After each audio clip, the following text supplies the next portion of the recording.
inilah makanan kami sehari-hari, menunya cukup lengkap, ada protein, karbohidrat. Istimewanya sayuran yang kami konsumsi adalah hasil tanaman kami di kebun pekarangan rumah yang kami tanam sendiri, tentunya organik dan menyehatkan.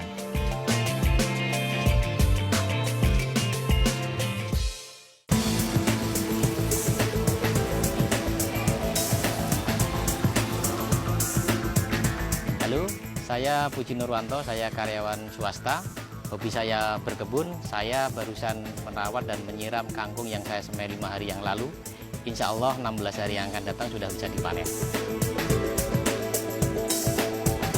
Lahan di samping rumah saya yang cukup sempit, yang mulanya tidak terurus dan terbengkalai, banyak puing-puing, banyak bebatuan. Akhirnya kami kelola, kami urus. Kami tanam ada beberapa jenis tanaman, jenis sayuran untuk kebutuhan dapur kami, sehingga tanah yang cukup sempit tersebut bisa kami manfaatkan untuk memenuhi sebagian kebutuhan dapur kami.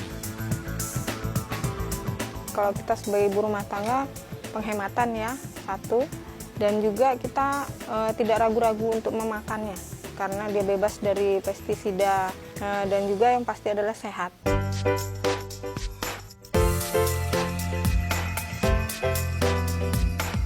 Lahan terbatas artinya bukan menjadi kendala kita untuk berkebun, bukan menjadi kendala untuk menanam. Mungkin di sebelah kiri saya bisa dilihat menanam dengan cara vertikal.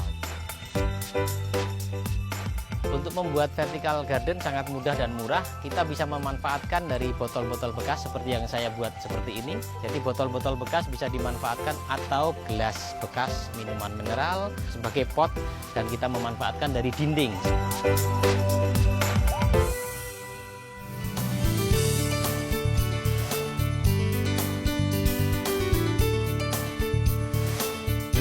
Jadi proses penanaman daripada sayur-sayuran yang ada di samping saya ini, kita mulanya adalah menyiapkan untuk tray, kemudian kita siapkan media tanamnya, kemudian campur dengan kokopit dan sekam bakar, kemudian kita taburkan benih di dalam tray tersebut. Setelah benih-benih itu tumbuh, ada daun sejatinya, minimal 2-4 daun sejati, kita pindahkan ke dalam pot yang sudah kita siapkan tadi. Kemudian setelah nanti tumbuh cukup besar lagi, baru kita pindahkan ke dalam botol 1,5 liter yang kita potong menjadi 2, sehingga tidak memerlukan media tanam yang cukup besar, tetapi sudah bisa tumbuh selada merah dengan cukup subur. Selain di dinding secara vertikal, kita bisa menanam vertikal di pot vertikal seperti ini. Setelah seladanya cukup besar, bisa kita pindahkan di pot vertikal seperti ini.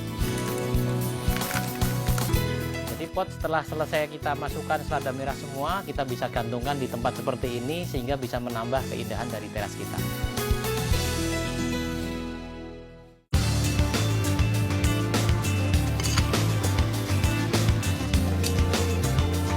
Untuk kebutuhan kompos, kita bisa memanfaatkan dari daun-daun kering di sekitar rumah kita yang kita tampung di dalam keranjang daun sampah seperti ini. Kemudian dari daun-daun kering itu kita campurkan dengan batang pisang yang kita cacah. Dalam prosesnya sekitar 1 bulan sudah bisa jadi, asalkan dicacah lebih halus lagi.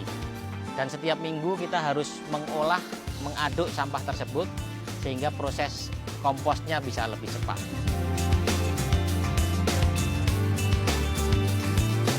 Hiburan, hobi, dan intinya justru yang kami rasakan rilis stres, terutama ketika weekend waktu kita tidak suntuk, tidak bisa rilis stres sehingga bisa membuat kebugaran kita. Keluarga mendukung anak saya, mereka saya berikan tanggung jawab untuk memelihara, untuk menyiram dan lain sebagainya.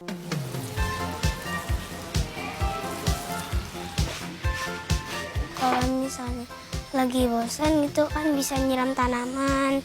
Terus kalau misalnya lagi pengen panen bisa dicabut, tanamannya bisa dimakan, dibikin sayur.